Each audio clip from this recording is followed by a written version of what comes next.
Well, happy Friday, everyone, and thanks for joining us for this 13 Plus Fastcast. I'm Ashley Bowerman. And I'm Corey Kowitz, and we do have a lot to talk about this weekend. We have a first alert action date on your Sunday, also Cinco de Mayo Sunday, so certainly a lot of people will be out and about, probably wondering what the forecast is going to look like on the holiday Sunday. Breezy, right? Yep, Let's just get that out of the way, on. breezy. But there's a lot of other factors to talk about here. I'm going to time it out for you and break it down right now. Let's first now take a look at your first alert radar here. Not seeing a whole lot, Ashley. And you're probably thinking, right, oh, what's going on here? Are we really going to get anything going? You just look to the north and west. There it is. There's that system that's going to be impacting us this weekend. Let's now track it out using our future first alert radar as well as the upper level map. You can see here it comes. We could really use that rain. You're probably thinking, all right, finally. But yeah, you can see right too far to the north. We're not going to get any rain from the system. But what it will do is really compress those contours and isobars together, lines of equal pressure. The closer they are together, the more pressure is changing with distance, and therefore the faster those winds are moving. So that's the main impact from that system moving into the north. And yeah, look at the bevy of fire weather and wind watches. You can see a fire weather watch there in our neck of the woods here in southern Arizona, a red flag warning to the north and east, high wind watch to our north, high wind warning to the north and west, and wind advisory to the west. But like I said, here in southern Arizona, we have that fire weather watch. That'll be throughout the day on Sunday morning through Sunday evening. Pairing of dry air as well as those gusty winds, possibly gusting up to 45 miles per hour, cause some fire weather concerns in terms of how easily they can start as well as spread. And let's now track out our blustery Sunday where we do have a first alert action day. Winds really get going by midday, a projection at 2 o'clock in the afternoon showing widespread pretty gusty winds here. Wherever you see that purple, those could be 40-mile-per-hour winds or even higher, and that seems to be pretty widespread here in Tucson as well as for areas to the south and east of Tucson as well. And those winds really do stick around here through the later half of the afternoon. And even by 9 o'clock, sure, it's a little bit calmer, but still seeing some 20 and 30 mile per hour winds out there. So here are the headlines, those strong winds. You're going to strap down or bring in some loose objects like trampolines and, I don't know, maybe a bouncy house, Ashley. I mean, it is Cinco de Mayo, maybe. Some people, yeah, maybe as well. Those could certainly be an issue with those stronger winds, blowing dust along areas of I-10 and I-19. With that low visibility, you're going to want to pull over as well as turn your lights off, as well as the fire risk. Higher risk for fire starting and spreading. You're going to use extreme caution with anything that could start a fire, and we all have a part in this because 90% of wildfires are preventable here and are man-made. You're going to avoid using those charcoal grills.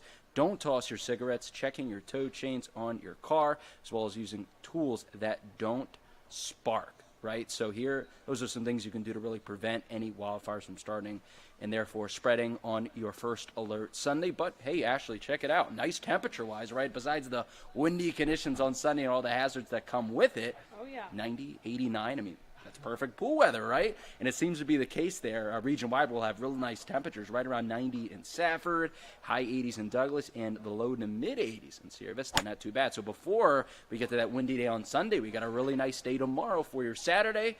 And with the winds being a little calmer, definitely a better day if you want to go golf rather than on Sunday with those gusty winds, as well as nice temperatures, getting up to 90 degrees, so very similar to what we saw today with clear skies. And then for your Cinco de Mayo forecast on your Sunday, that's when the winds will kick in, similar temperature-wise, but the winds really get going by noon, gusting at 30 miles per hour, could get close to 40 mile per hour gust there at 3 o'clock. Still windy through 6 o'clock, and it takes till 9 o'clock for a lot of those winds to calm down, but still seeing 20 mile per hour winds during that time. Not dealing with any of that here, Ashley. Right at sunset here, we're dealing with clear. You can see we're literally at sunset. You see those icons switching over to the night. Sunset is going on right now. 84 in Tucson, 74 Wilcox, 86 in Marana. Really nice across the board here, and a nice evening for your Friday, getting down to the mid-70s by 9 and right around 70 by 11 o'clock. Here's that first alert 7-day forecast. Temperatures staying nice for the weekend, but we do have that first alert action day on Sunday, on your Cinco de Mayo Sunday, with the blowing dust and fire risk. We cool down to start off the week on Monday in the mid-80s, then get a little warmer with clear skies and calmer winds. Alrighty, so definitely be safe on your Sunday. Again, we do have that first alert action day. All right, Corey, thank you so much. Thank you. Alrighty, we're now to some of our investigations for the evening. Fake products are a big business and are often bought and sold with many people not even realizing what they purchased. As our national investigative team found, there are a few small things you can look for to make sure that what you're buying is the real deal. In 2020, the federal government said counterfeiting was the largest criminal enterprise in the world, with estimated sales totaling at least $1.7 trillion annually. Yeah, more than 30% of all counterfeit products seized by the federal government are handbags and wallets. The feds warn the dangers of buying counterfeits aren't always obvious. Some of the risks include economic impacts, legal implications, and even health and safety risks. Honest shoppers looking to purchase a designer handbag may be fooled by the counterfeit ones. The experts we spoke to say it's easy to get tricked if you don't know what to look for. Reporter Harry Samler takes us inside a pawn shop to show us why the devil is in the details. What does a pawn shop owner know about designer bags? Everything. This is a $8,000 bag new. Jason Wallace with Smyrna Pawnbrokers specializes in designer bags. He advertises Louis Vuitton, plus Gucci, and Yves Saint Laurent. Designer bags that keep their value. You're not going to see these bags at discount stores. Louis Vuitton will get rid of the bag before they discount it, so they hold their value. You're not paying $3,000 for a Louis Vuitton bag, and then you walk into a Marshall's and you see it is last year's model for $12.99. It's never going to happen. Chanel is at the top. Here are two bags that appear to be stitched together with the finest caviar leather, but it's hard to tell the difference in a video or from pictures. Wallace says you have to feel the quality. When you touch each of these, you can just tell. Here's the real used Chanel, priced at $5,000. The cloth on the inside is high quality, and it has a tag with a specific serial number. Now, the fake ones will have something that looks similar, but generally the fake ones have all the exact same serial number. If you run that serial number on there and put it in Google and Chanel, and if a bunch of other bags have the same thing and Reddit and whatnot, it's going to be fake. Oops, this imitation Chanel says made in China. Louis Vuitton is a more affordable option. Gift quality used bags start around $800. The Louis on the left is real, and the Louis on the right is not. Jason says the poor quality strap gives it away. Yeah, you could tell if you just put them up next to each other, you could see the difference. And here's something we didn't know. Pre-2021 Louis bags have a manufacturer date code inside every bag, but so do imitations. Check this out. In 2021, Louis Vuitton smarted up and added something called an RFID chip that you can scan and verify with your phone. This is called an NFC reader. It's a free app. But for the novice buyer, none of this is foolproof. Jason uses a verification service and a device to take extreme close-ups, and he sends them to a company for analysis. Here's real, and here's the imitation.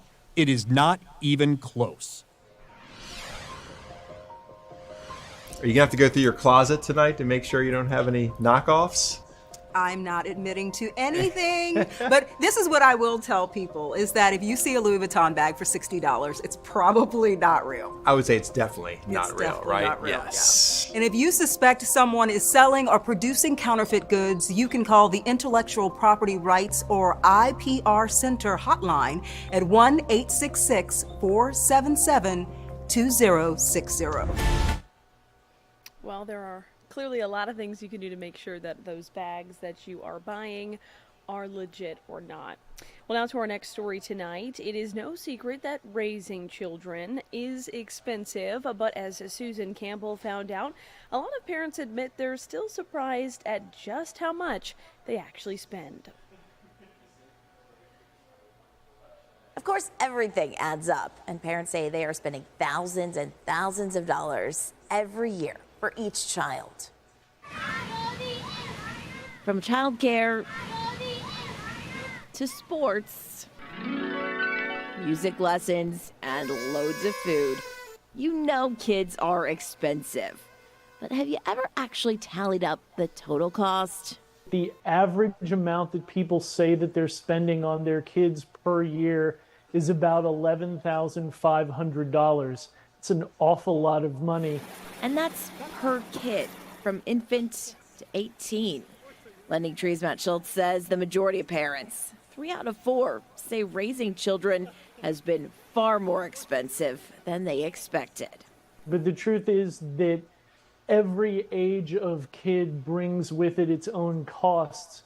Those first years where you have childcare and those daycare costs can be really, really daunting. Those are really, really tough. But then once your kid gets out of daycare and they're in school, then you have so many other things that are going on, whether they're extracurriculars or getting more interested in how they look and clothing and that sort of spending. Those expenses have forced most families to make financial sacrifices. More than 55% of parents admit they've gone into debt to pay for child-related expenses. 81% say they've reduced their personal spending, and 37% say they've delayed investments or retirement.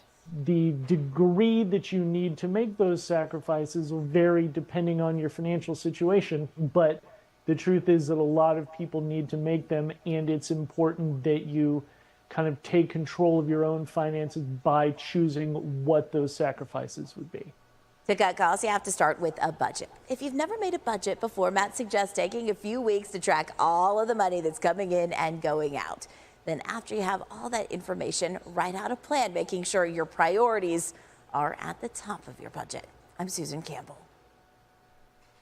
I've got one on the way myself, so certainly a lot of things to consider there. We do know kids can get expensive. Well, that's going to do it tonight. Thank you so much, as always, for joining us here on at 13 Plus. I'm Ashley Bowerman. We will see you for the newscast tonight at 10. Thank you so much for joining us. Have a wonderful weekend.